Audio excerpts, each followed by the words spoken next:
Thank you for joining us tonight for the Beach Nourishment Public Information Session. With me tonight is Leslie Fields from the Woods Hole Group, and also Greg Guimond in the back of the room, the Marshfield Town Planner. I'm Sheila Scarzi. I'm the Duxbury DPW Director. All right, thank you, Sheila. I'm going to give just a brief presentation about the project, but I also wanted to point out that we have two staff from CZM, Rebecca Haney, Jason Bertner in the audience. They were instrumental in providing funding. Well, their agency was instrumental in providing funding for this project. Oh,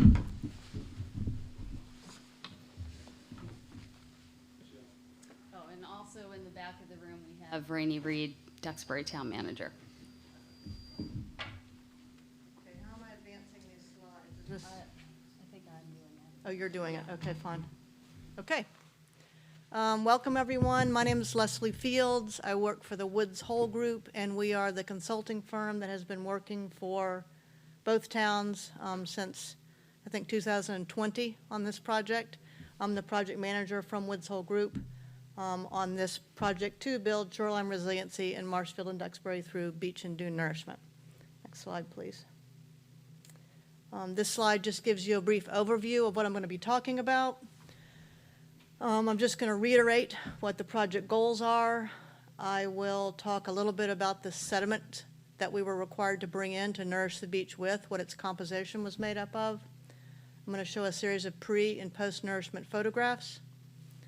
We'll also be talking about requirements for monitoring of endangered and threatened shorebirds. Then we're going to talk about some opportunities for future nourishment, and then we'll take questions and comments. Next slide, please. So project goals, the main goal of this project was to enhance the resiliency of critically eroded beaches along the towns of Marshfield and Duxbury, in this case specifically in the areas south of Green Harbor. And why are we doing that? To protect public and private properties from storm damage, to protect the existing seawalls and revetments that both towns have invested in, either through reconstruction or repair, and to minimize wave overtopping and flooding, to restore the recreational beach by adding additional material, and to restore the coastal ecosystem. All right, next slide. Okay, so this slide here just gives you a few of the highlights of the construction that went on this winter. So we were out there working for 9 weeks, between December 26th and February 23rd. We placed a total of 85,935 cubic yards of material. Of that, 30,778 cubic yards was placed in Marshfield, and 55,157 cubic yards in Duxbury. So if you look at that graphic on the left, that yellow area that's running sort of north-south, that's the area that we nourished. So that runs from 109 Gurnett Road to 64 Bay Ave. You'll also notice another line on that graph, which is sort of a dashed orange line, which is longer and wider. That is the designed project for this area. That's the one we permitted. It's much bigger than what we built. In fact, that bigger project calls for 480,640 cubic yards. So we only placed 18% of the original design for the project this winter. 36% in Marshfield and 14% in Duxbury. So if we're to build out the entire project, we've got another 394,705 cubic yards to go. So I bring that up. It's going to come back sort of a thread throughout this presentation, just to sort of, set the stage for the fact that we've got a bigger project that we designed. We didn't build it all. We built a part of it, and there's sort of ramifications of that, which I'll get into in a little bit. Next slide. As far as construction funding goes, this slide shows the funding that was issued, both grant funding to both towns as well as match funding provided by both towns. So you'll see that the town of Marshfield was issued $1.2 million in grant funding for this project, the construction of this project. Duxbury, $2 million for construction. In terms of match funding, Marshfield has contributed over $15,000 of in-kind match funds and $350,000 in cash towards this project. Duxbury has provided 10,000 in match funds and 727,340 in cash match for construction. Next slide. In terms of the sediment that was used for the nourishment, I know I've talked about this before, but we were required to use material that was compatible with what was on the beach before we started. So that meant a mixture of sand, gravel, and cobble. So what I'm showing here is that the left photograph is a photograph of, on the pile on the left is a pile of what we call gravel, smaller material, and then the pile on the right is a pile of cobble. And then we also had large quantities of sand mixed with gravel that was brought in from a site in Plymouth. That material was mixed at a specified ratio with these two other sand sources to develop the required sediment compositions. The middle photo is a photo post-construction that shows that we do have a mixture of sand, cobble, and gravel on the beach. And the photo on the right is one that we took before construction when we were trying to quantify what the characteristics of the beach were, just showing that we did, before construction, have that sort of coarser cobble and gravel mix. Next slide. Okay, so the next 5 or 6 slides are ones that are pre and post-construction. So I'm going to point out a few things. At the top of this slide, the white dashed line is the footprint that we worked within, and the dots show you where these photos were taken. And the yellow arrow at the top shows the direction in which the photograph was taken. So for example, this first one that we're looking at was really taken south of the project footprint, so outside the project footprint, looking to the south. The bottom left picture is a pre-nourishment picture. The bottom right is post-nourishment. And so pre-nourishment was taken in October of 23. Post-nourishment was taken earlier in March. We were just out there yesterday taking photos again. And I would say that, we could post another one here to the right, which would show something a little bit different. But basically what we're seeing here is that in October 23, high tide was approximately 10 to 15 feet off the seawall. And in this photo earlier in March, it was more like 50 feet off the seawall. When we were out there yesterday, it was more like about probably 20 feet off the seawall, but the elevation of the beach is higher than it was in October. All right, next slide. Okay, so again, just pay attention to the yellow dot at the top. This is a photograph taken in Duxbury, south of the horseshoe area, looking north.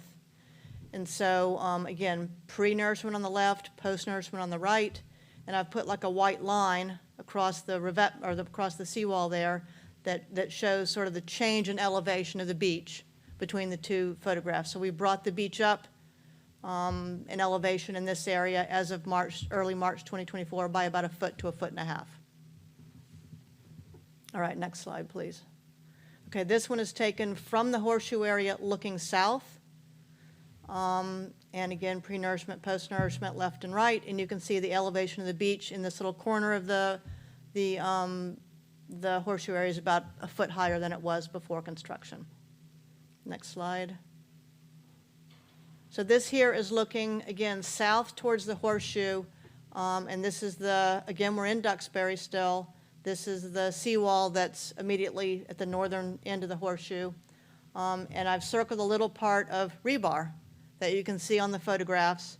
And on the left photograph, it's about 1.5 feet to 2 feet above the level of the beach. In the right photograph, it's right at the elevation of the beach. So here we've brought the elevation of the beach up by about 1.5 feet to 2 feet. Next slide, please. This is taken from the same area, north of the horseshoe, sort of just looking out across the beach. And one thing I wanted to just point out here was that we are, matching composition of the beach pretty well. So on the left, we've got a mixture of sand with some patches of gravel and cobble, and we've got the same sort of thing on the right. All right, next picture. All right, this is up in Marshfield at the Bay Ave ramp. And you can see that the actual concrete part of the ramp and a lot of the riprap stones around the ramp are now completely covered with sand. So we've brought the level of the beach up there by 3 or 4 feet in this case. And then the last one here is also taken in Marshfield at the very northern end of the project, looking south.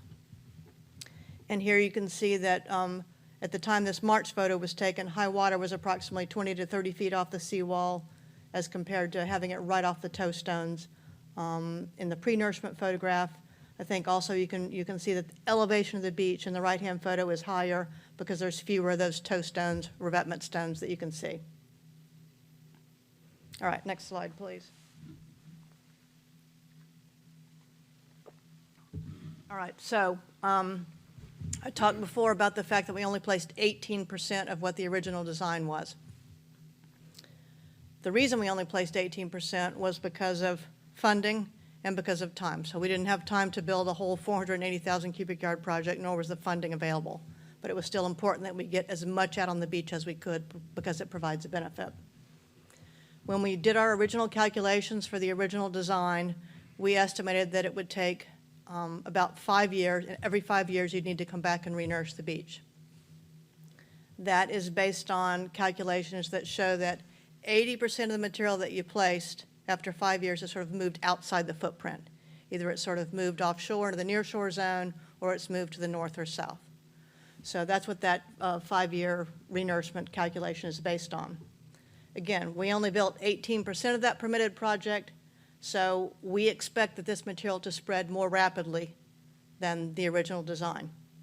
It's going to move both north and south and into the near shore until that beach reaches an equilibrium profile.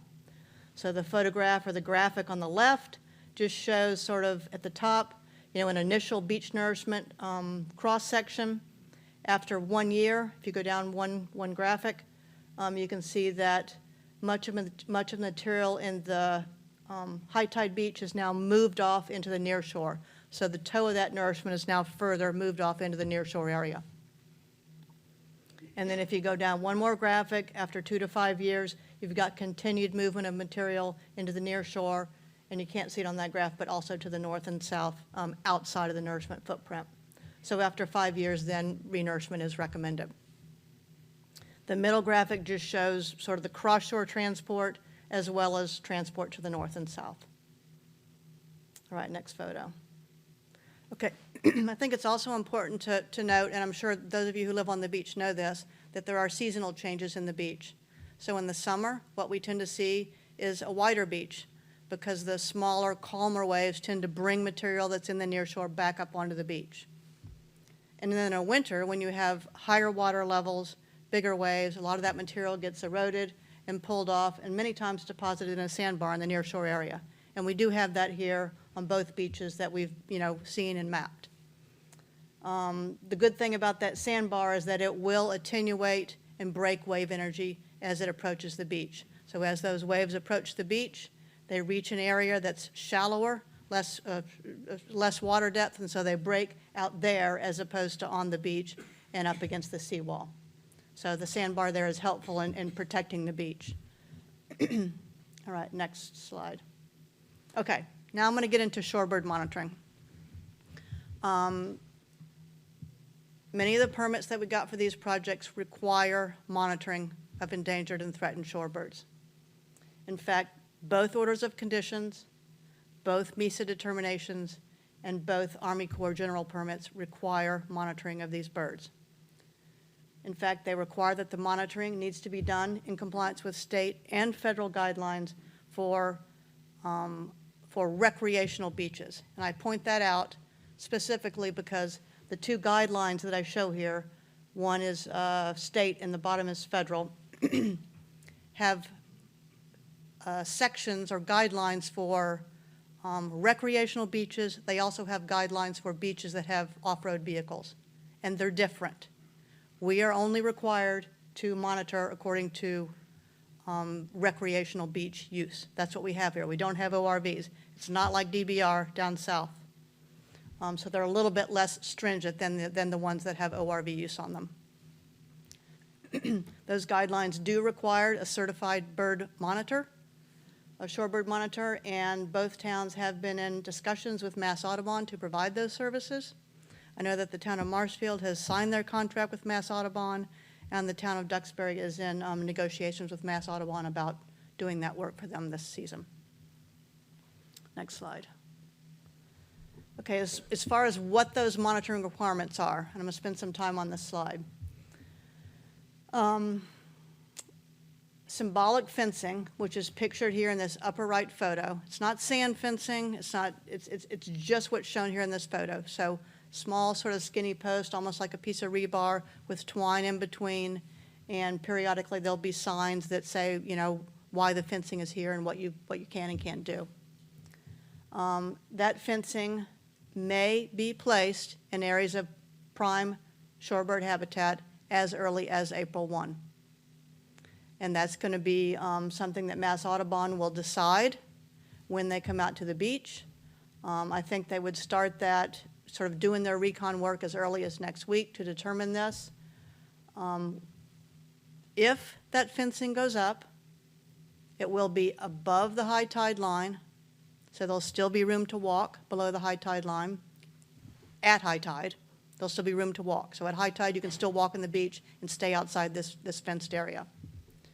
And Mass Audubon is the only agency that is authorized to install it, to move it, or to remove it. So it's not as though the residents can come in and remove it. It's not as though the towns can come in and remove it. It's up to Mass Audubon to do this. I will say that when we were out there yesterday, and I have a few photos that we can look at later, I went there an hour after high tide. There was really, in most cases, very little beach, you know, left for them to put this fencing up. So, in my opinion, there's little chance they're going to put up this symbolic fencing along the whole beach. It's just, I don't think it's going to happen because it's not prime habitat.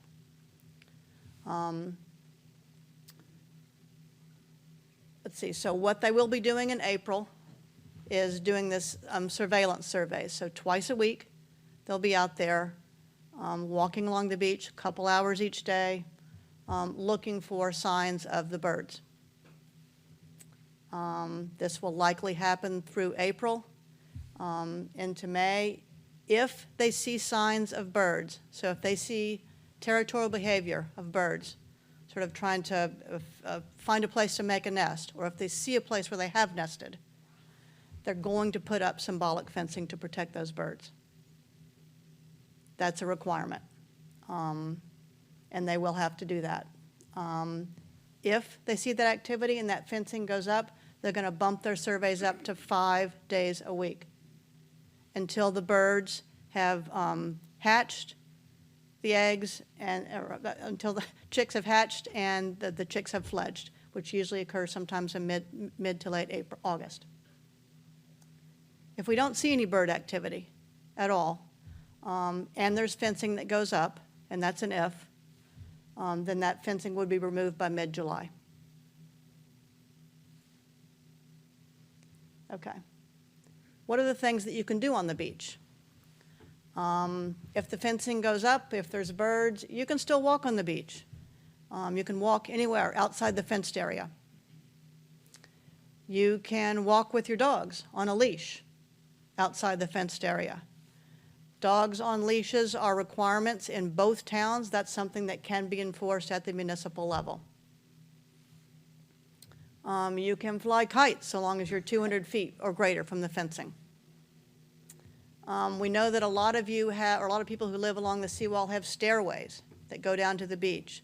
We are recommending that those stairways go in before April 1, and if possible, if you could share with your neighbors so that every other house would have a set of stairs. Maybe you walk along the top of the seawall and use your neighbor's steps. That's a recommendation. Not a requirement, it's just a recommendation. When Mass Audubon is out on the site, if they see signs of territorial behavior or bird nesting, they will report this to the towns, and then the towns they'll report the address of that to the towns, and then the towns will contact the property owners.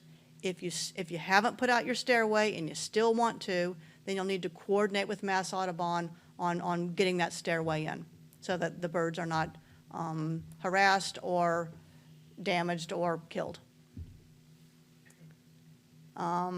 It's also important to note that if the stairways are there and the birds, for some reason, try to nest or have territorial behavior around the stairs, it's possible those stairs could be closed off until the birds leave. And you would be notified of that. And then I also just note that fireworks and bonfires are things that sort of deter the birds. They are not allowed by local regulations, and so that's also something that could be enforced. Next slide. Okay, in terms of enforcement, I want to make it clear that Mass Audubon is not out there to enforce all of these regulations and rules. They are simply there to monitor the beach and to provide education to the people who are using the beach, to let them know what they should and shouldn't be doing. Enforcement of those things that were on the previous slide is up to the local towns. If Mass Audubon is out there and they see signs of harassment of birds, or if they see signs of some sort of mortality of the birds that they feel is caused by human activity, it's possible they would file an incident report with Mass Division of Fish and Wildlife. Once Mass Division of Fish and Wildlife gets that, they will make a determination as to whether or not a take or a mortality of endangered species has occurred. And that's a pretty serious thing. So if that happens, it could either result in a fine for the towns in which it occurred, or it could require the towns to obtain something called a conservation management permit. And if that happens, then there'd likely be restrictions on things you could and couldn't do on the beach. It's not really something that you want. There is a conservation management permit, for example, at DBR, and they have to adhere to many rules and regulations about what they can and can't do. And then it's also just a note that, you know, it's in your best interest to try to adhere to these regulations and rules, because incidents that are reported just jeopardize the ability to do projects in the future. Next slide. Okay, I'm going to end on a positive note, project highlights. So we did increase in width and elevation of the high tide beach and the intertidal beach. So in so doing, we added protection for both public and private infrastructure from wave overtopping.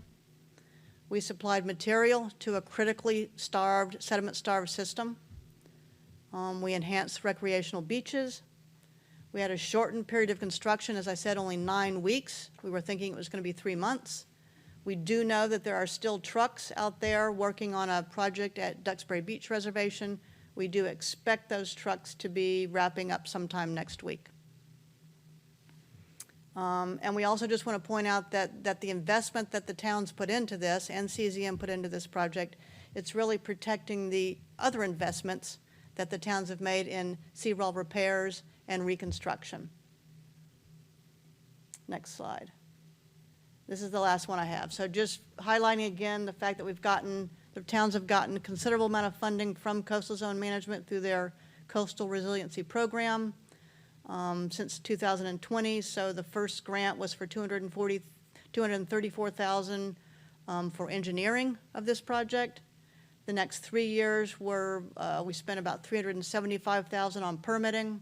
And then this last year, FY24, all told between both towns, $4.3 million for construction. So all told, we've gotten grants. The towns have gotten grants for $4.9 million to build this project. There are further grant opportunities available for additional construction. So the grant programs for the Coastal Resiliency Program through CZM will be opening up soon. And the Municipal Vulnerability Preparedness Program has already opened their grant season. We could work with the towns if they're interested in filing for more grant applications to do future construction. I understand that the town of Marshfield is interested in filing a grant, or likely interested in filing a grant sometime in June through the Coastal Resiliency Program. And, you know, we hope and recommend that the town of Duxbury also follows suit. They do have a 25% match this year. It's not, I understand from talking to town manager in Duxbury that, you know, you don't have anywhere near what you had this year for a match, but, you know, it's worth considering, what you can come up with and trying to continue incrementally putting material on this beach, these beaches. And that's the last slide, and I'm more than happy to answer questions. Yes. Do you want to identify yourself first? Do you know what Lyra looks like? No? John Verity, 11 Ocean Road South.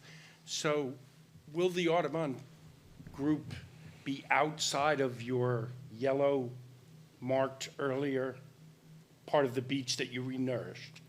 It's my understanding that they won't. They're only required to monitor, what we nourished. And one person I didn't introduce is Lyra Brennan from Mass Audubon. If there's questions I can't answer, I may defer some of these questions to Lyra. Did I answered that correctly, right? Yes, okay. Okay, thank you. You're welcome.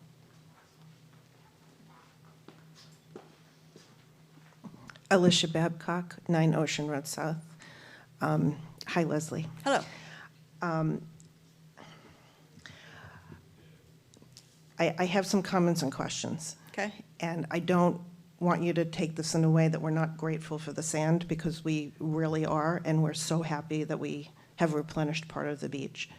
But I think I'm speaking on behalf of a lot of the residents in the area. We're very surprised that this whole fencing and shoreboard monitoring has come up. This was a big topic of discussion when we signed easements. We've got documentation going back and forth with emails with Valerie Massard, saying that she consulted with you and Woods Hole Group and the town, and that we were assured none of this would happen. No symbolic fencing, no monitoring, none of that was going to be required. And we all signed easements based on that. That paperwork went back and forth many, many times until the residents were comfortable with what they were signing.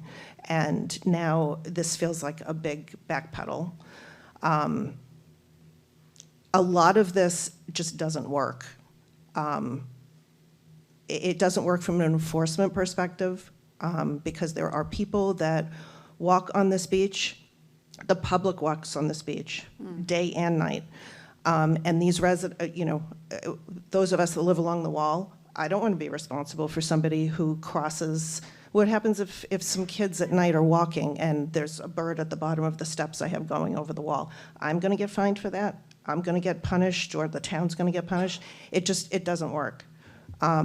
We also have video documentation from March 10th, after the Nourishment was down.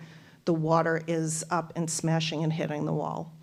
There really is no beach still. I mean, it's better, it's higher, but it's not really keeping the water back as far as I think everybody had anticipated. Do you want to start responding to some Sure, of those? go right I'm ahead. gonna lose the Yep. train of thought in a minute here. Go ahead, yep. Okay, on the first point, I saw some of the emails that went back and forth with Val.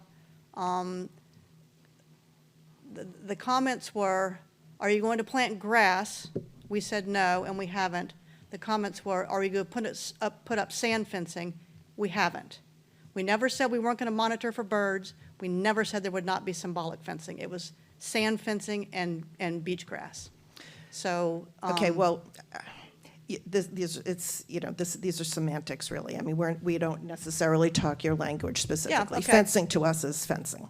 I mean, whether it's symbolic or it's sand fencing or whatever. I mean, you're roping off an area of the beach. Yeah, that- it's temporary.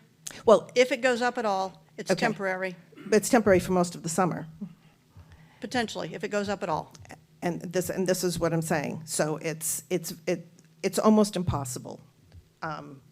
And I don't know why we're encouraging a situation with birds when we don't have one. And I'd also like to bring to your attention that this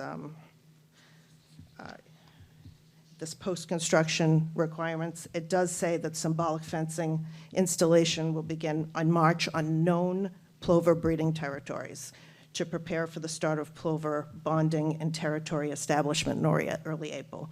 This is not a known plover breeding territory. We've never had birds. There's never been a problem. So I don't understand why we're fencing around an area that has no known bird activity. In addition to that, we're about to start a seawall construction project, which I don't know how you're going to fence and then have all this heavy construction equipment coming down and disrupting it all. So the whole thing just doesn't seem feasible. And I personally am a little upset that the beach is going to be potentially roped off like that, without us being notified in advance. If this was all part of the grant, there was ample opportunity to negotiate with CZM, to negotiate with NEHSP, to notify the residents.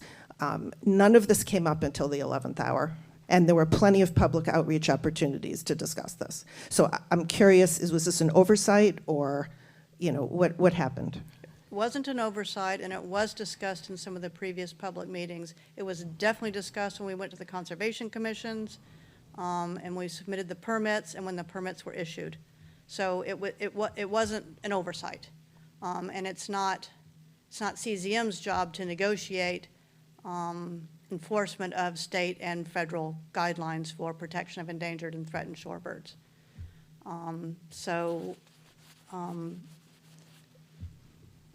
Maybe we should have done a better job of communicating to the public, but it wasn't an oversight. We did talk about it. Okay, but again, going back to the conversations that we had and all the discussions signing the easements, if this was anticipated, then this should have been discussed, because clearly people were concerned about this, and it all of a sudden feels like, a last-minute switch here. I apologize for that. Like I said, if we could have done a better job communicating, but it wasn't as though we were trying to hide it from people, and it was discussed at certain public meetings, and definitely we went to the conservation commissions in both towns. Well, I do feel like it was discussed last year when we were talking about the concept of it, but once we started to have the public outreach meetings and the grant was, we were partnering up with Marshfield, and we were actually getting the grant and we had the money, this was not discussed. So I don't know if anybody else from the neighborhood wants to speak to this, but. Candace Martin, 59 Granite Road. A couple of points of clarification. So our permits cover 100% of the scope. We only did 18. So at the completion of the project means 100%. So why are we imposing something that it's not complete yet? Another point of clarification, right now, it's improved. Definitely the situation, the wave height is lower. It's still, like, you can come out on at the beach when it's a 9-foot tide and say, look at all that beach. Well, come when it's regularly 10.5, 11, and it's hitting the seawall 90% of the time. So that's a little bit misrepresentation of showing there's so much beach at high tide now. Last week, I'm in the area where there's no seawall, it's beach. And last week, it was beyond the seawall up to where there's supposed to be sand dunes, what's left of them. So high tide is still no beach. And my area did not get beach nourishment. You show it, it's part of that. So am I excluded? Because that means I can't even go onto the beach. Yeah, so you're talking about the horseshoe area, right? That's, I don't know, that's what I call it. I hope that's, you guys know what I mean when I'm talking about that. We didn't nourish that. I don't expect that we need to monitor that. We were only required to monitor areas that we nourished. To answer one of your first questions, even though we only put down 18% of the material, we did potentially create habitat that's good for these birds that, are endangered and threatened.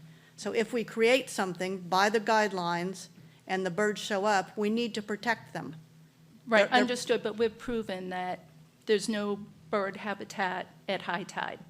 In most of the beaches, I completely agree with you. So there's no known bird activity, and there's no opportunity for birds nesting. So I would say monitoring is not required at this time, and we should have a formal response that this will be evaluated at the next phases of the project. Okay, I'm just going to respond to that. So monitoring is required by the permits. We need to do it. If they find that there's no birds there, then, they won't put up the fencing. If it's not suitable habitat, they won't put up the fencing, but they will continue to monitor through the season.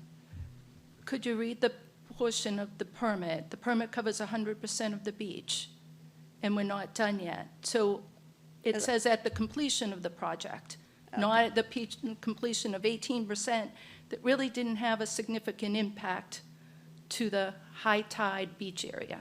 Yeah, So as I that's s- what I'm asking for clarification, and I don't expect you to answer tonight, because I really think we should challenge this before we say we need somebody walking out there 2 times a week, maybe 5 times a week. It's impossible for birds to nest in deep water. I completely agree with you. Anytime we create a beach that enhances habitat for shorebirds, they're going to have this requirement. It's a state and federal requirement. It's in the permits. Even though we only built 18% of the project, we still have to do it. I agree with you that, based on conditions I saw yesterday when I walked the beach an hour after high tide, there's little to no habitat out there that's suitable for these birds. They're still going to be out there looking. I talked about the summer profile. Maybe something will build back up and it will become suitable habitat. If so, Mass Audubon will be there to protect these birds. But you'll amend their scope, so it's not that full section, so that my. They can't hear you. Candy, they can't hear you. But you will modify the request to exclude the area that is a beach, that has sandy area. Yeah, I don't need to modify their contract because what it says is you need to monitor the areas that were nourished. Okay, you showed the yellow band, okay. Well, the yellow band does include the areas nourished. It didn't include the horseshoe. We didn't go back up in there. So what happens if the symbolic fencing goes up and we have a king tide or a storm or something, and all of that rebar washes into the ocean? Isn't that kind of dangerous? It is, and so that's why, we think there's likely, especially early on in the season when we do sort of tend to get some of these more stormy events with higher waves, we don't expect them to be able to put down the fencing because of just what you're talking about. And so how is this possible fencing going to coordinate with seawall construction? That I don't know.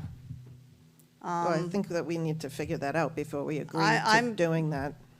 I'm not at all certain that seawall construction is going to happen this summer. I'm surprised that it can happen in an area that's potentially bird habitat. I'm not aware of what the permits say. No, we are doing I don't seawall know. construction. We're about to go out to bid Okay, next all right, month, and okay. we're all teed up for it. Okay, And we have money set aside. So that project is happening, and the seawall is the reason why we did the nourishment. The nourishment was so that we could build seawall. So that is happening. so I would, And it's happening this year. So would it's say that colliding with this. if there's construction going on, there's not going to be shorebirds there. They're not going to monitor that area. Yeah, Rainey's got Okay. something. Just to help clarify on the seawall construction, I'm Rainey Reed, I'm the town manager here in Duxbury. The target time for the construction would be, we hope, once we get all the permits squared away, we hope to start the seawall construction on the northernmost end of it, probably mid to end of May. So that's what we're looking at for that. Can you run that video for me, please? Believe me, I've been meeting with you folks for the last 5 or 6 years, and I think we've all gotten to know each other pretty well. I understand your perspective, believe me. To come this far and then get all the money, and then, boy, all of a sudden it's like, wow, we got to do this? Okay, this is interesting. I thought that, and I want to thank Jeff for sending this over. I thought this was rather telling. Not a lot of beach area there. As you can see, the habitat itself is pretty much underwater. Might present a challenge to create a nest. Right. But that again is what, a week ago or so? Is that what it That was? was March 10th. March 10th? Yeah, so last week. That's what it was then. Who knows what it'll be once they get out there and start looking. But, yeah, we are required to do this. It's a condition of the permit, whether complete or not. We have to do it. And the reason I hadn't signed the contract is I want to have this meeting first, to see where things, how they all kind of played out. But we're going to have to do something. My preference, personally, is I wanted what's called observational fencing, meaning if a bird is observed, then the fence goes up. Right. Not the proactive symbolic fencing. I mean, it's going to be symbolic fencing either way. I didn't really think it made sense to fence everything in advance of the birds. I know that for years, the DBR has very carefully monitored where the birds are year after year after year to make sure that they're understanding where the locations are so that we can anticipate what the impacts will be. But this area where you folks live has never been part of that. So, I mean, there could be hundreds of them out there. There could be none of them. I don't know.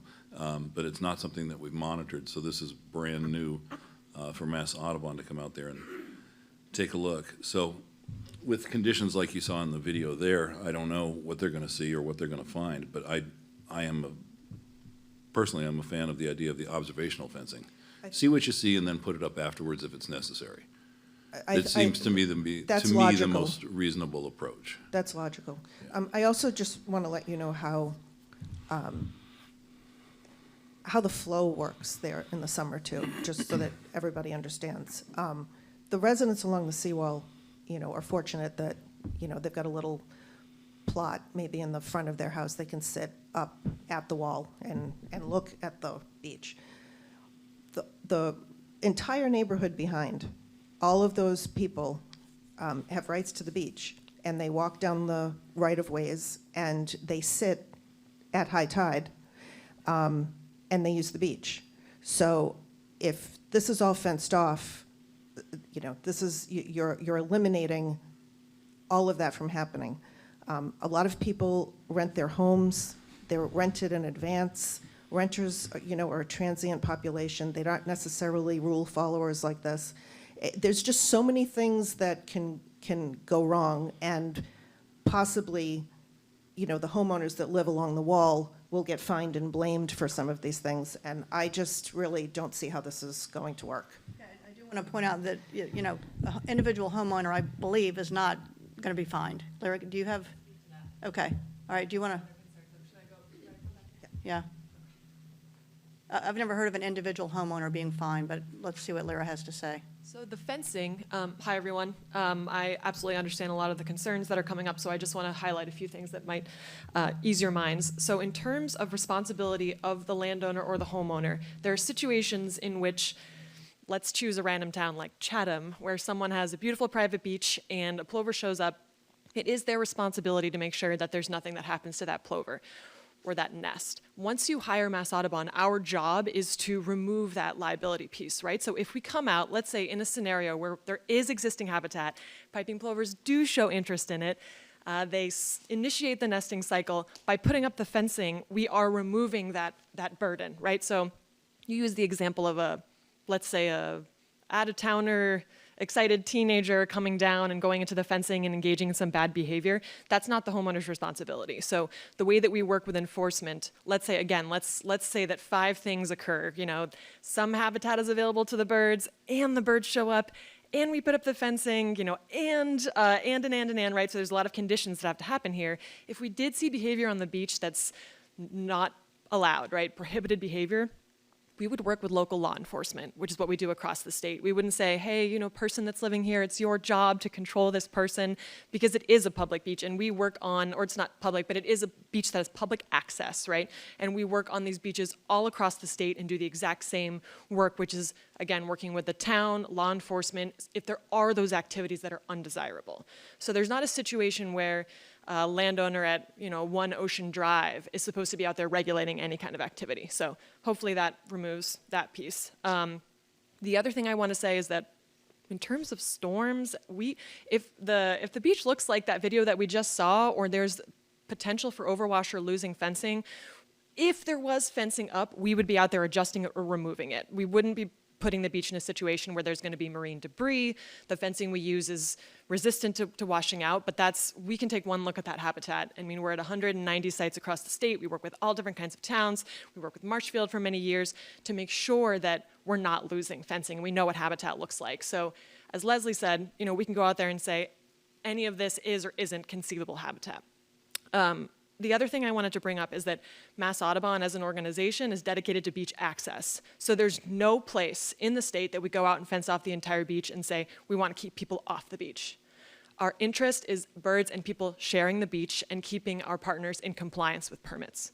So you have this great big project happening, there's all these challenges and weather restrictions and timing and all these pieces, but it's a big project, and so our goal is to keep you in compliance. That means keeping eyes on the beach to see if the birds show up, and if there's prime habitat that we see if we go out next week, we would communicate with you, this looks like it's really, really great shorebird habitat. Like Leslie said, I don't see it when I look at these pictures. I'm familiar with this beach, and it doesn't seem likely, but the idea is that we are that safety net, and we're here to support you and provide those protections should we end up in that situation, so that if there's more projects in the future, it sounds like there's a seawall project, there's other pieces coming up, that everything is in compliance and looks great. And it is shocking. A lot of these projects are happening across the state now. It is a big change. It is a big pill to swallow. That there might be fencing on the beach or the birds might show up. The population's doing really well, so I hear that loud and clear, and we have no interest. And it's not our job, right? If we work with the town of Duxbury, we work for the town of Duxbury. So it's in our best interest to work with you and make sure that we have, again, eyes on the beach. We protect the birds if they show up, if there's great habitat, but there's no version of how this plays out, at least in my mind, where we go out and fence off the entire beach. People can't access the beach. That's not a goal of the program. It's all about beach access and, again, sharing the beach. These birds do well when people are on the beach. So maybe that addresses a few concerns. If it doesn't, I still understand all of the concerns that are coming up. But our role, again, is to hit those compliance pieces like we do everywhere. So we've got the nice little checklist. Okay, Duxbury did this, this, and this. They're in compliance with this great big permit that they have. And we don't know if the birds will show up. That's the hard part. They did nest at Green Harbor last year in Marshfield, and of course, DBR. They are plentiful numbers of piping plovers nesting down there as well. But this will just let us know if they are at all, if they're showing interest there. And we also would be communicating consistently with whoever is the best contact on exactly what we're seeing. We might notice other interesting things on the beach in terms of birds or sand movement and things like that. All of these things would be pieces we're documenting. So we'd be in place to keep the town in compliance, to support you, and it's not our mission or our program's role to come in and close off the beach. So hopefully that puts your mind at ease. Remember that Duxbury Beach Reservation is very different, and they have very different requirements that they have to meet. They're an HCP site. If you want to know about that, I can talk to you after the meeting, a Habitat Conservation Plan site. They are a driving site. They're a site that's just incredibly different. So any of the feelings or thoughts or associations with Duxbury Beach Reservation, think they're doing great work over there. It's not the same. It's not the same, and we work at a lot of beaches across the state where there are lots of private landowners with deeded access to the beach, and we have to try and maintain that even if plovers do show up, which we don't know if they will. So I can answer other questions if they come up. I just wanted to throw a couple of things out there. Yes? In Leslie's presentation, that probably the best idea is if the folks want to put their ramps out, it would be to do it now or before April 1st. Imagining for a moment that they've got a ramp off the wall, would Mass Audubon entertain the idea of doing the symbolic fencing on either side of the ramp to allow sort of a pathway to the beach so they can still keep their ramp there and then just kind of cordon that area off on either side? Exactly. So that's a great way to putting it. Beach access is what we're interested in, supporting beach access. So unless a piping plover nests directly in front of someone's staircase, which Right. is highly unlikely, but if we end up in that scenario, the ask is that we would protect that nest as per the guidelines, and you might use your neighbor's passageway. But if any of you ever visit Newberry Beach on the North Shore, for example, Sagamore Beach and Sandwich, there's a lot of them where we do have hundreds of paths down to the beach. And so we're doing different sections of fencing. The priority is leaving the paths open and letting people access the beach. That includes places where, there might be a way for, folks of varied abilities to access the beach, like really small kids can't use the stairs, things like that. So that's the goal, and that's what we'd be looking to do if that's great habitat, if the birds show up is to keep those paths open. And just so everybody's clear, what's the isolation distance from where the bird is nesting? It's supposed to be 50 yards. That's what's in the state and federal guidelines.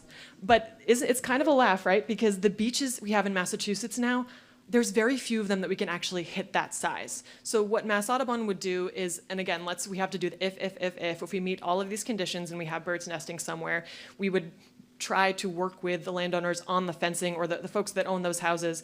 We would try to make the fencing as reasonable as we can without the bird flushing off the nest. So an example would be if there's a bird, in this front chair here, and me standing here has no impact on it at all. That's really at the discretion of the monitors. So we're going to look to be in compliance with state and federal guidelines as close as we can, but let's say there's a path over on this side of the room, and where all the AV equipment is, and people want to use this path, and this bird doesn't seem to be reacting to that at all. And we have the fencing maxed out, the state's happy with it, that's something we would try to do. So there is a little bit of flexibility if we are in compliance with all of the other steps here, because otherwise, 50 yards around a nest on this beach is going to take up most of it.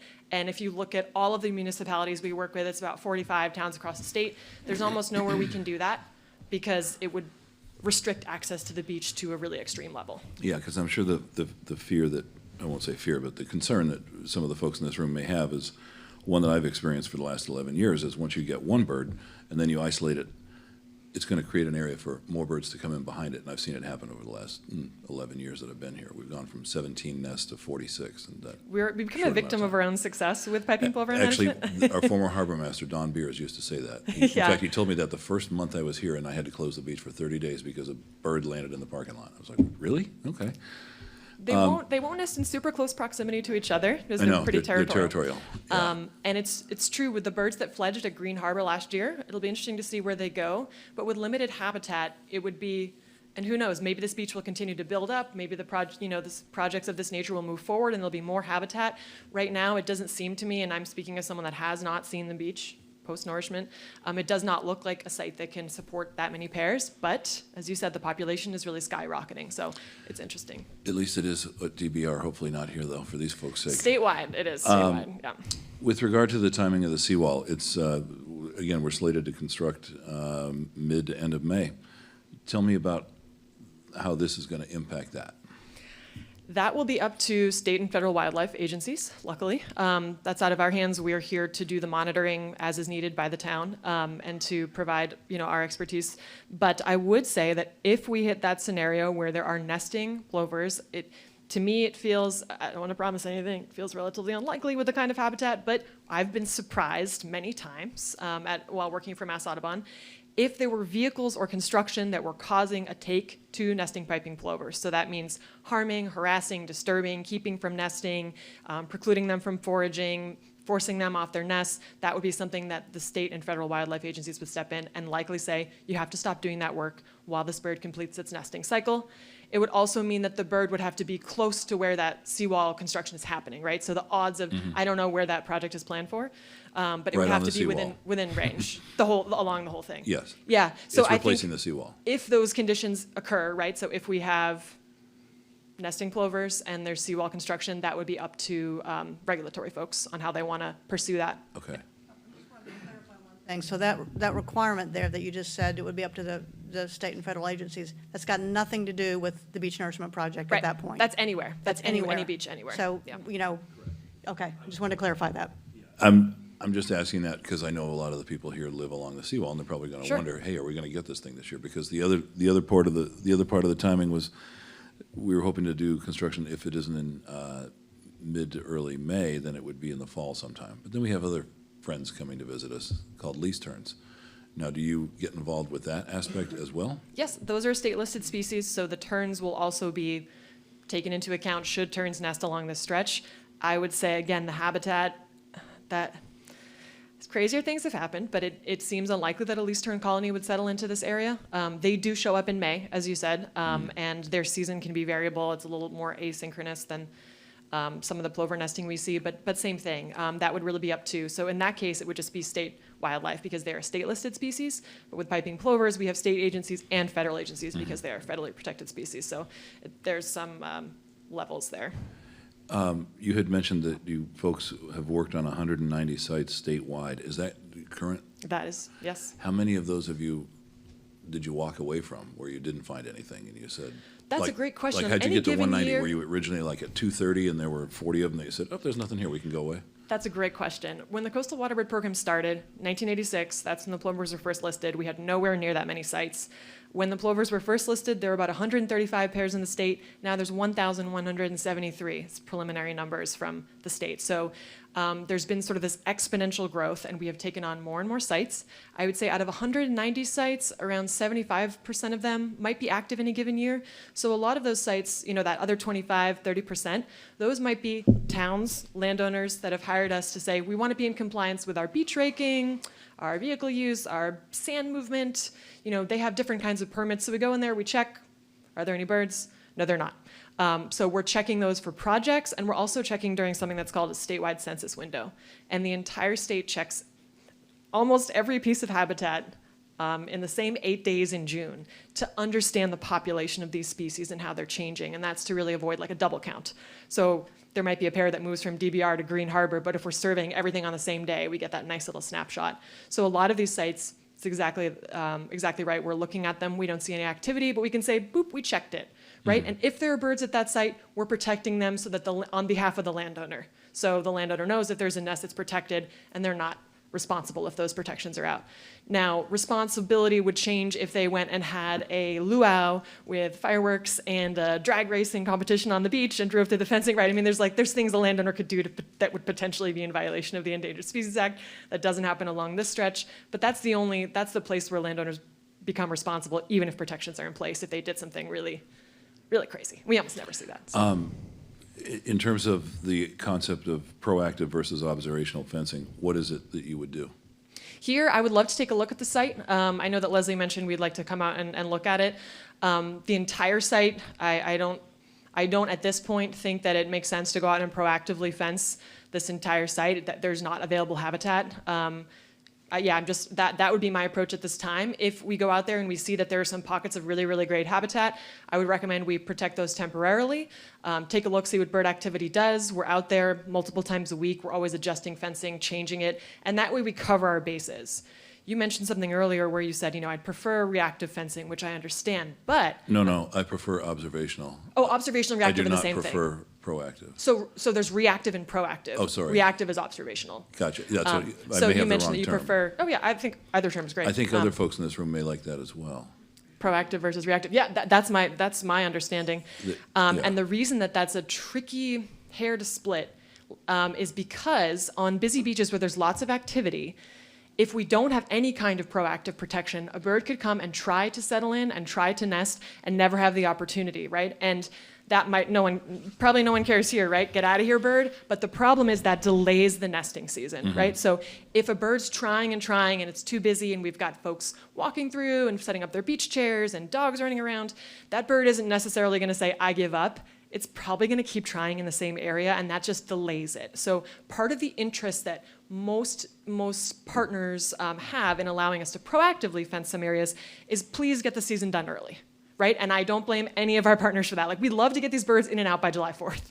Like, that's the goal, right? So if we can Lyra, protect you're them preaching earlier. to the choir. I'm a Yeah. guy that sells stickers for a living. Trust me. So I think that sometimes we'll say, if we can, we expect birds to show up, not here, but with some of our other partners, we think they're gonna show up, let's get them well on their way in April, right? So by the time the chicks go, hatch and fledge, it's the peak of summer and the fencing's gone. That's best case scenario. But I think that's the case for reactive fencing, for proactive fencing, along with let's make sure that we're keeping everything in compliance. We won't know until we take a really good look at the site. At some of the pictures Leslie shared, I think there's not a lot of habitat in some of them. Maybe there's a little marginal habitat in some areas. So I think that could be a decision we make. And again, it can be temporary. Like, none of this fencing is here for the whole season. We're trying to maybe protect some habitat that looks great, and then we'd be constantly looking at it, changing it, pulling it in. Some of our sites, there's like a big tide, we'll pull it in if there's a storm coming. All of our staff, we have like about 45 seasonal staff in the state, we all run out and we try and adjust the fencing so that we're not losing it. So it's a pretty intensive process, but that's because, again, we want to provide that access, we want to make sure that the birds are protected, and we're hitting all those pieces during the intense couple months of the field season. Okay, thank you. Thank you. It makes sense. Of course. Question while you're still on the microphone. Yeah. I'll try to speak loud enough, but it's a short question. It's about Paul Belforti, Gurnett Road. So you mentioned about private ownership relationships that you have in Chatham and other private areas. Would you be willing to give us the name of a person and a contact so that people that are much more involved in this than I am in the neighborhood could talk to them, see how that relationship's gone, Yeah. see, you know, how the back and forth has been? Are there any blind sides? Is the communication great? Those kind of things would be Of course. super helpful. We, and that's a great question, I think, and I can't remember if we've, oh, now I have to come back up. Oh, yeah. Sorry, you guys, I'm sorry, I'm not very good at this. Back and forth. So, yes, we can absolutely provide references both of other organizations we work with and private landowners, but keep in mind there's a really specific nuance here, and that is that some of the landowners we work with are not involved in any kind of permitting project at all. They just happen to have piping plovers show up on their beach, on their land. And so in those cases, we're reaching out to them, we're asking for permission to be on their property, and we're asking for permission to protect those plovers to keep them in compliance. That not associated with any permit at all. So there is a little bit of a difference when there is a permit that requires it, and we also have folks that are in situations where there's a permit that requires it that we can share, certainly. But just, I think that's important distinction, because there are situations, if you're a private landowner and you don't have any kind of permit or, you know, anything that has anything to do with the Wetland Protection Act or things like that, the rules are can be a little different. Oh, yeah, maybe that makes sense. Another question for you. If you go out there and you take your initial observations and you see nothing, then what? What do you do next year? Next year at the site? Yeah. So we would do the same thing. Really, if we, in a scenario where we set up any kind of proactive fencing, if we don't see activity, we'd be keeping really close eyes on that and removing it, especially when we hit the threshold of really the end of plover nesting season, which if plovers haven't nested by July 7th, it's very unlikely that they will. Terns can nest later than that, but again, that's a big if. And next year, I think we'd have the same approach, but I think the bonus of that is we'd have 1 year under our belts, and we would know more about the site, we'd feel more familiar with it, our communications, all of those pieces would be hopefully a little more well-oiled at that point too, so there would be maybe more of a level of hope to get to know folks out on the beach. I mean, our staff are, you know, young scientists who are qualified shorebird monitors, and they're wonderful. They care a lot about the environment, and they tend to get to know folks along the stretch. So we'd have an idea of preferences and who comes out when, and this is a spot that always gets overwashed, or there's a giant rock here. So I think we'd have a little more know-how and be slightly more prepared. And we'd see, I mean, it would depend too on this year. So and you said if no nesting occurs. So if no nesting occurred, it would be the same approach, and we'd see how that goes. So the okay. Because no nesting this year doesn't necessarily mean no nesting next year. Right. So how many years would you be monitoring? I'm not sure it depends on what the 3. Okay. 3. Yep. Okay. So if you see nothing in 3 years, that's it? That's it. Yep. Okay. How many people show up on the first visit? I just want folks in the audience to know, so that if they see people crawling all over, they know what they're doing. Well, also, all of us will be wearing Mass Audubon gear. So everyone has a name tag, so you know who they are. Mass Audubon name tag, hat, shirt, vest, etc. So they'll never look like there's someone that you don't know on your property or somebody poking around. Typically, monitors work alone, but on the first visit, I think potentially 2 of us might go just to get eyes on the site and learn a little bit more, and we can let folks know when that would happen. The first sort of initial, we'll check things out, and then after that, it would be one of our South Shore crew members visiting the site. Is it I can't remember, is it a 1-to-1, one monitor per bird or per nest? I can't remember.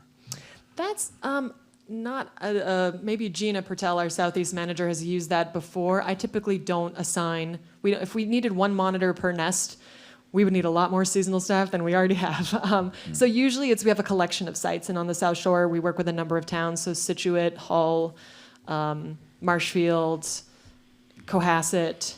So what we do is we typically hire staff to make sure we can hit the correct number of visits and that we're not missing anything, because that would also be a scenario we don't want to end up in, is if we miss a nest, if we're not getting to a site often enough, we miss a nest, and then we're in a really tricky situation. That almost never happens, and that's because our staff follow a really specific schedule that's outlined by our program manager. Okay, thank you. I'd like to recommend is that when you do that initial site visit, if either someone from the town, I don't know, Rainey, if you want to have someone join them, or if you want someone from Woods Hole Group to go, so that we can communicate back to the town, and then the town can communicate to the residents what, what was decided.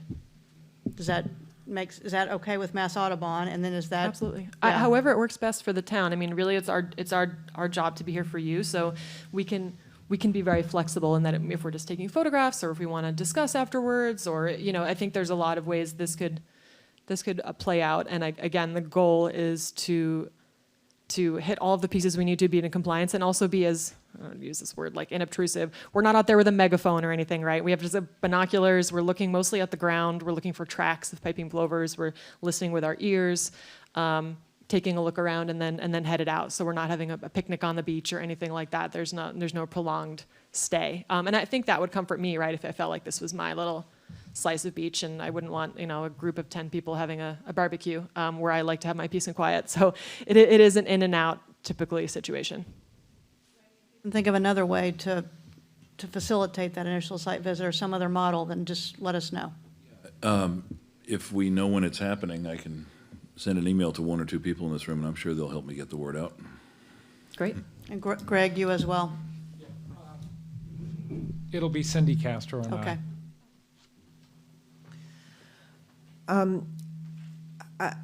I'm going to continue to push back a little here on this. It's in black and white on this official document. Symbolic fencing installation on known plover breeding territory. I don't know how much more clear this can be, and I think Rainey is absolutely right. Why are we fencing unless we see a problem? It doesn't make any sense. You're going to put fencing up, and shortly thereafter, there's going to be construction vehicles. If you have a high tide and it hits the wall, which will absolutely happen, what's the point of even putting it back? Because we know birds they're not nesting underwater. So at some point, this just doesn't, the logic doesn't make sense to me.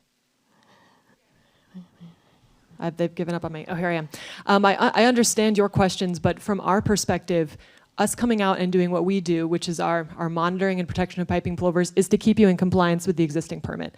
So having eyes out there and protecting habitat when the species are essentially recolonizing large swaths of the state. Green Harbor, birds showed up there after many, many years of absence. Sandy Beach and Cohasset, Pleasant Beach and Cohasset. I could go on. So there are sites that, let's say, maybe 100 years ago, maybe more, there were piping plovers, and with the increasing population, they are showing up lots of interesting places, including parking lots, including private land, public land, all across the state. So the idea, if you can think of us as a safety net, right? Think of us as, again, the interest is not we're gonna come here and we're gonna build ourselves a nice fence and feel great about it. That's not the intention. The intention from my perspective is you have a permit, you need a qualified shorebird monitor. There are a couple organizations in the state that do it. Mass Audubon just happens to be the largest because we have infrastructure across the state, islands, South Coast, et cetera. So there's nothing, and maybe this is comforting, there's nothing frivolous about the activities we do. If some place is gonna be underwater at high tide, we're not gonna fence it. If we have concerns about fencing being washed out, we're gonna remove it. But having eyes on the site will allow us to know if piping plovers are showing any kind of interest. One good example of this is that they will show up and prospect before anything happens. So if we're taking a stroll along the beach with our binoculars in our gear and we see a male piping plover that's calling, that's engaging in territorial behavior, a light bulb is going to go on over our heads that they're showing some interest in the site. Even if they don't show up and nest, we know that there are piping plovers potentially utilizing the site, and that's really important information when it comes to projects of this nature, the seawall. But again, it's not there's no thought process from our perspective that, wow, we really want the seawall project to happen. Instead, the idea is that if we have close enough monitoring and we are meeting conditions, then these projects can happen, right? And we've done all kinds of, actually a stair building process happened on the North Shore recently. So we've been the monitor to facilitate those projects, to allow projects to happen, to allow restoration to happen, not the opposite, which is we want to try and stop things from happening. Because these projects, seawall projects, all kinds of restoration, dredging, plantings. This is the future. This is where we are. We're losing habitat at really, really rapid rates across the state, and plovers are just wrapped into that. They're just a part of that equation.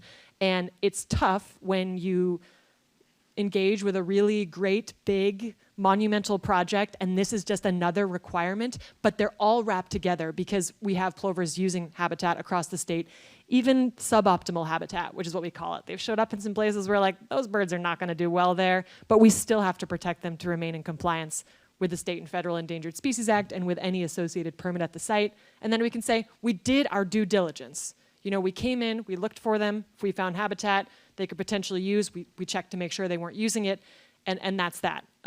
So I really do hear your concerns, and I don't know anything about the sort of first round of conversations about this, but that's our perspective. Okay, so as I understand it, plovers kind of scope out where they want to be for the next season. Is that true? They can, Okay. not necessarily. So sometimes at the end of the season, we might see various piping plovers prospecting an area, popping around, but that's not any guarantee that will be where they show up. Typically, plovers return to their natal ground, so where they were hatched, which makes me a little suspicious about our Green Harbor friends last year. We'd like to see those chicks fledged. So it'll be interesting to see when those birds come back up, if they go and they end up in this general vicinity, do they get sucked over into DBR? We're not sure where that will happen. But when an adult male plover comes in and does something called a scrape, maybe some of you have heard this, they create a nest bowl in the sand, and each and every one of those nest bowls has to be protected under the state and federal endangered species guidelines. So in a way, if you think about us being detectives, right, we're looking for that scrape so that we can protect it and keep everything in compliance because eggs could be laid in that scrape at any time. That's getting into the weeds a little bit. There's a lot more info out there about piping plovers, but the idea is that we catch it. We're that safety net. Okay, well, I mean, let's go into the assumption that just construction alone is going to keep them away this season. So let's just say nothing happens, because in all likelihood it won't. And then next year is the second year you're required to monitor, and the birds come to scope out for the third year. What happens if birds happen to show up the third year? What's going to happen the fourth year? If we wind up with birds because we're fencing and we're giving them an invitation to come, what will happen the fourth year and the fifth year? Are we now going to have a plover problem like the DBR does?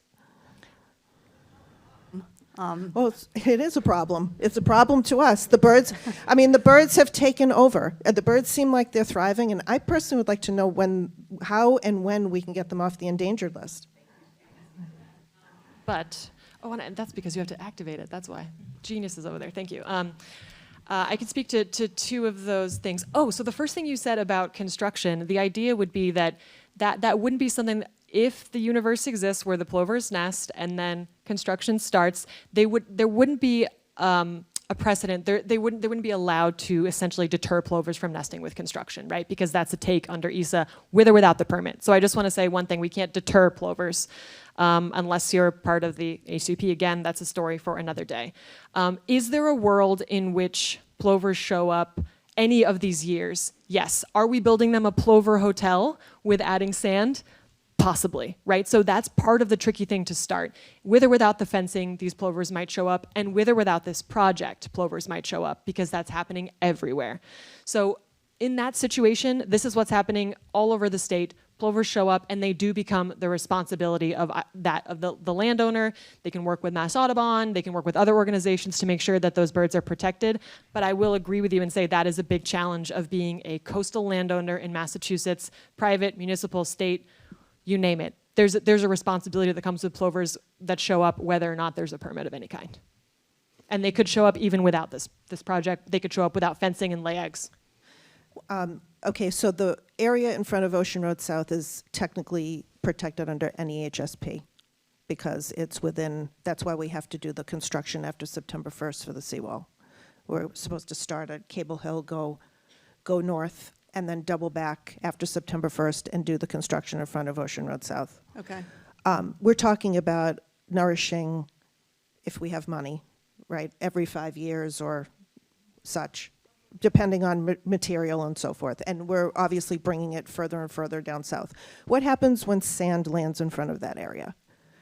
What are we now, kind of classified more like the DBR because that's, that's more of a restricted area? Do we need to be careful in that? Sure, what you're zone? asking.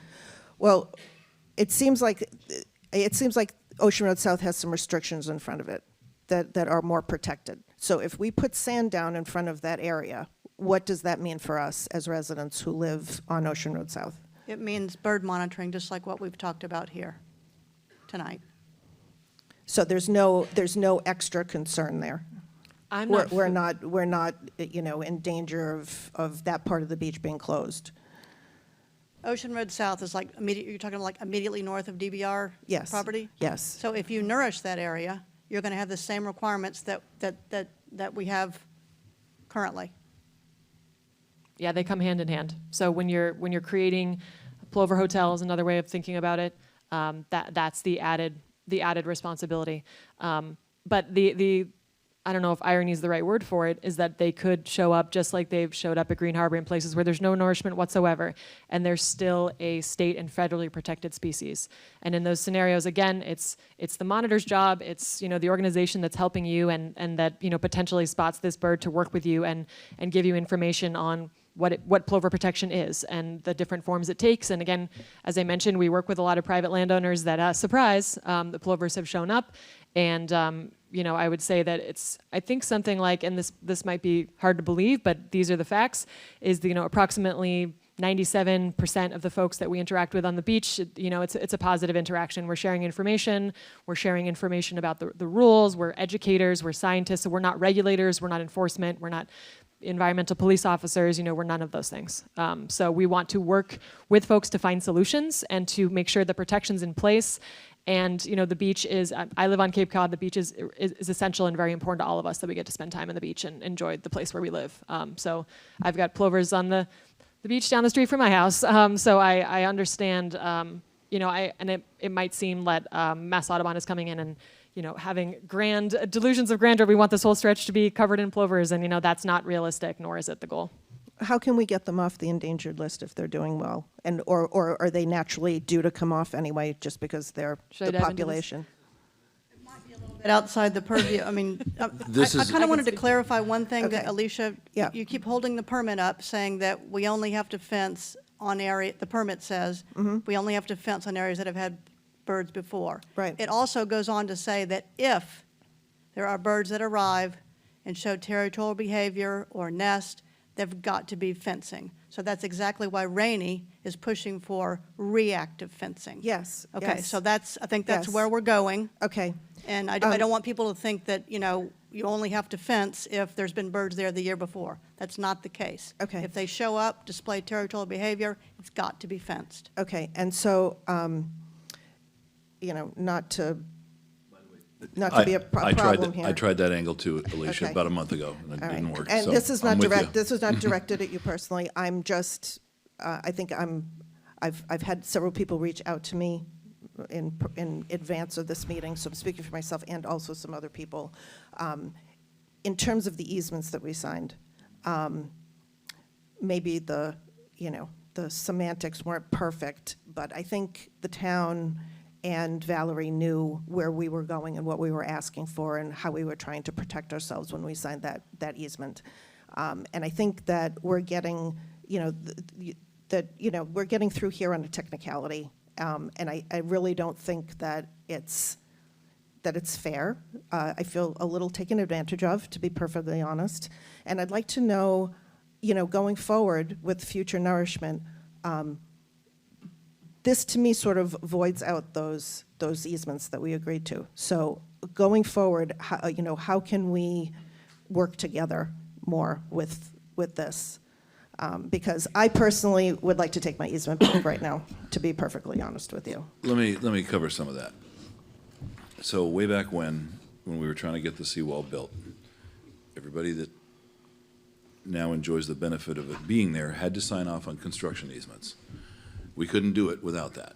So that was part of the whole project, not just for the FEMA part, but the whole shooting match. Yep. So without the construction easements, we were dead in the water. So everybody signed off on them. I have that email. I saw that you had sent it. It's not a question of semantics. It's not at all. In fact, the kind of fencing that was described here is very different. In fact, you can go to DVR right now and see it there. It's sand fencing. It's the wooden stakes with the wire interwoven.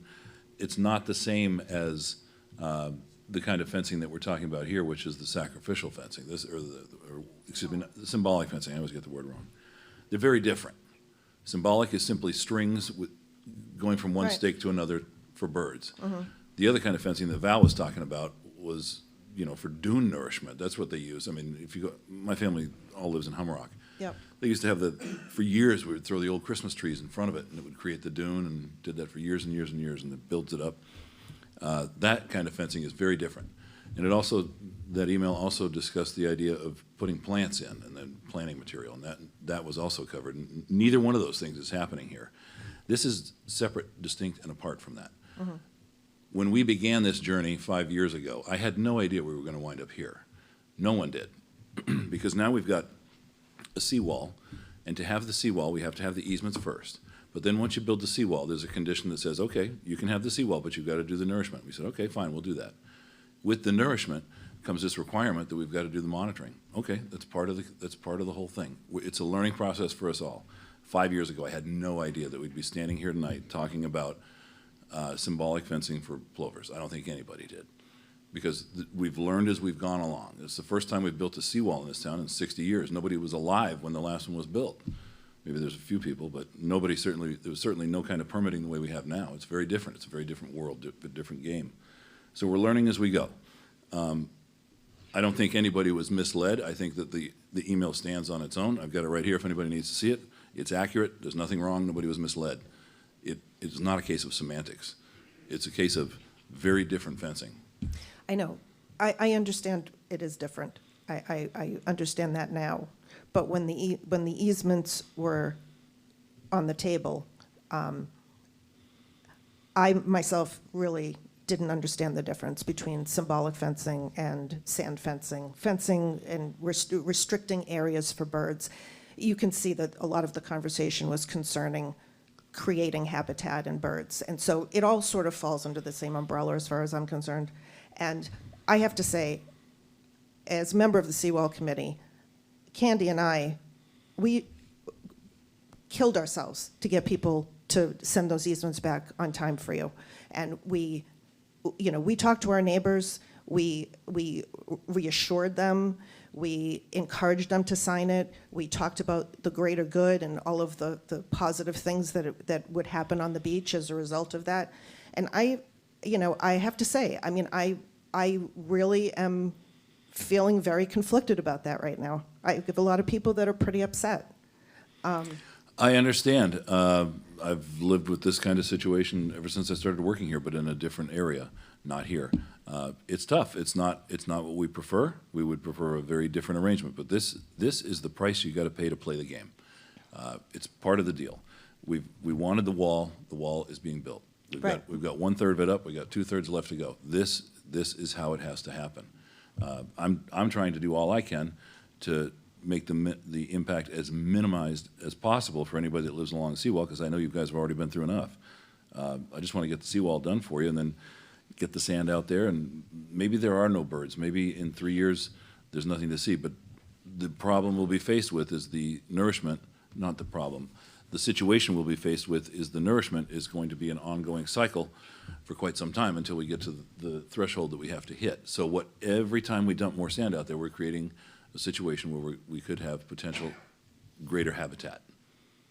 It's just what happens. There's nothing we can do about it. And you had asked about the delisting of plovers. Just I'll tell you right now, it's not a fight worth fighting, because Chris has done a terrific job at the DBR covering that subject on at least 3 occasions with public forums. The biggest one that she had was when she rented out the PAC about 1.5 years, 2 years ago.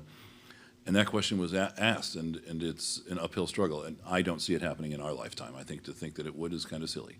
Right. And I think if anybody thinks that they're going to get plovers delisted is dreaming. Least terns, there's more of them, but they're not in the same boat as plovers. But I think you're better off. I think anybody that wants to pursue the idea of getting plovers delisted off the endangered species list would spend their energy in better places, and that ain't it. Okay. So where are we at then with this fencing? Are you still discussing it, or? Well, yeah, that's like I had said. I hadn't signed the contract yet because I wanted to meet Lyra and I wanted to see how this all plays out, see where they're heading, and I'll have additional conversation with them. I would be silly not to hire Mass Audubon to come and do this because they're the experts. I don't have these people. I don't have staff that does this. Right. We have Nancy as our conservation agent, but this is not her forte, nor is it mine. You hire third-party experts to do this kind of stuff, And you hope that it plays out the way we hope it plays out. Right. And so who would Mass Audubon be reporting to? Are they be reporting to Woods Hole Group, or The are they town. reporting to the town? Yeah, the To the town. town. So who would the point person be for that without a planner? Would that be Sheila? To be determined. We'll find out. We'll figure that out. Okay. So you're still discussing then whether you're going to do reactive fencing or proactive fencing? Yes. Okay. Like I had said, I think you folks have been through a lot down there, and my goal would be to try and minimize any further impacts if we can. Rick Kruger. I grew up at 57 Ocean Road North. My grandparents bought it in 1938. And I grew up there. I live on the street in another house. But I'm 74 years old. I was there before they built the first seawall. My offense. Don't take offense to what I said earlier. I'm glad you're here. So I am still alive. It's good to have you here. So I can never, ever remember seeing a baby bird, any animal, trying to nest or live on that side of the seawall. Since before this first seawall went in, the ocean used to go up further than the seawall. And every year during the summer, the ocean at moon tides and stuff comes up and hits the seawall. That's why you could never leave your toys, you could never leave a raft down there, because it wasn't going to be there possibly in the morning, because if you didn't get the tides right, it was going to be gone. So, you know, I don't want to burst your bubble, but I don't think you're going to have anything nesting out there. Lyra, it's not going to get any better than this. I mean, come on, let's adjourn right here. The other thing that's going to happen, if you think you're going to build a sand dune in front of that seawall, that ocean is going to take it in one tide and bring it out. And years ago, what used to happen, what used to protect our cottages more, was that the waves, the tide used to go out further because there was more sand further out. And we had whitewater breaking during storms hundreds and hundreds of yards away, and it didn't come to the seawall with any energy. It hit the seawall and rolled up. But now the waves would come right up within 100 feet before they'd even break. And then when they hit the seawall, they'd end up going over the houses. Because I was there during the no-name storm, okay? And I watched all those houses fall down. So, you know, you thinking that a bird is going to live there, they're never going to nest in front of that seawall. They're going to move down to the sand dunes. You're going to have to put rafts out there for them to sit on. I'm telling you, it's never going to happen.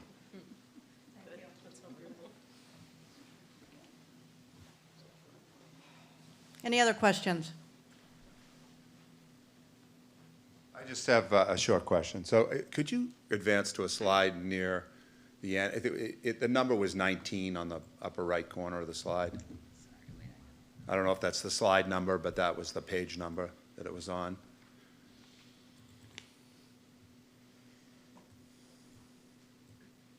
It's near the end. It's almost the last slide. Yeah, so that one. Well, no, I don't know if you zoomed in. There you go, that one there. So, no, that's 20, the one before. The passion's obviously in the subject pretty high. I think everybody realizes that. And, you know, there's been some blind sides from the sounds of it, misunderstandings, whatever you want to call them, but there have been some, and there are likely to be more. You know, trust is really essential on this whole kind of thing. I can imagine it must be in the things that you deal with, and you as well, and your passions on what you want and the passions of what the people on this side of the room really want are much different. And let's be honest about that, okay? The slide here says responsibilities, Mass Audubon to monitor and educate the public and enforce at a local level. When we listen to some of the words that have come out and some of the discussion that come out, you know, educating and monitoring is turned into enforcing, placing fencing at the discretion of the monitor, having a say on where ladders go, 50-foot blocked areas for the sign of anything. I mean, 50 feet is a long way, especially when one incident begets 50 feet, and another incident over here begets 50 feet. Pretty soon, it's 500 feet. So all I would ask is that when you put materials out and you put slide decks together, be as informative as you possibly can on this stuff, and because that's vague to me. Those responsibilities of the Mass Audubon people are far greater than those 2 bullet points say.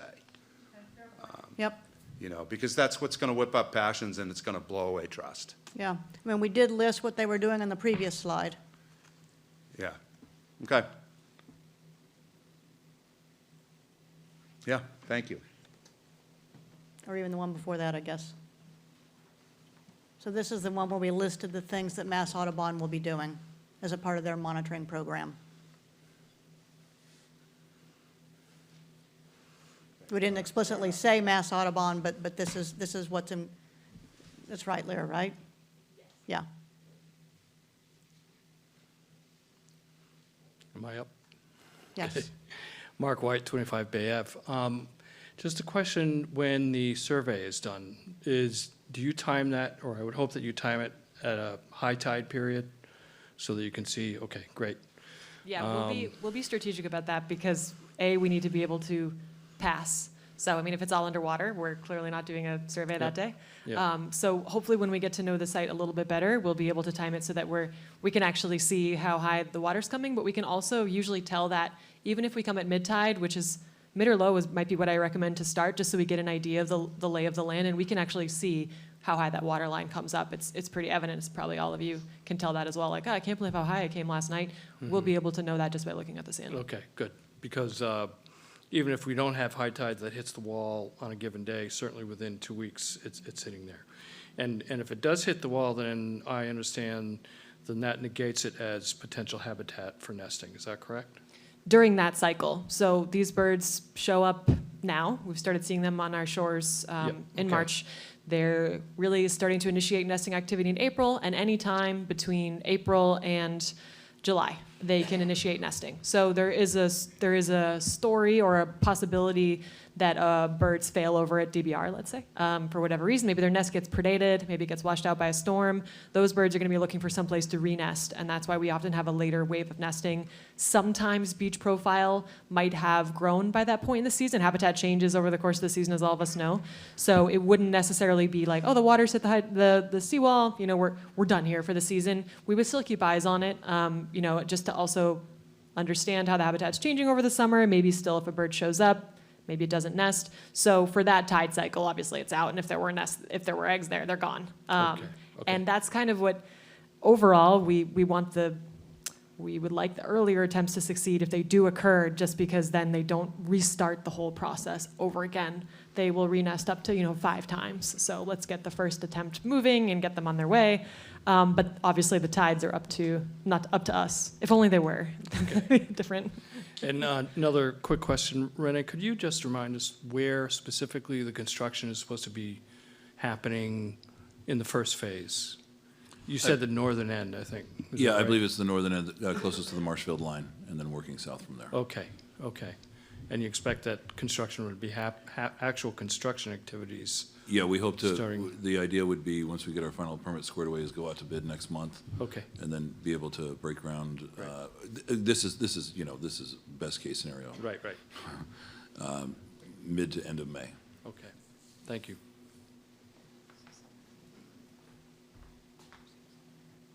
Any other questions? 20 attendees on Zoom, so if any of the virtual attendees would like to ask a question, please raise your hand.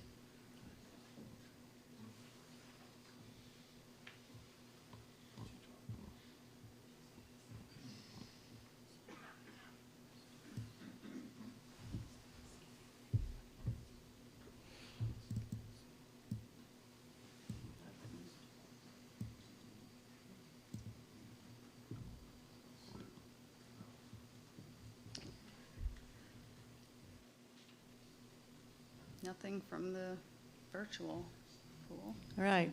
If there aren't any other questions, I'd like to just thank everyone for coming and, providing us with your input and feedback. I think it's really valuable. It's good to hear your point of view, and we will strive to keep the lines of communication open so that everyone understands what's going on the beach. Thank you very much.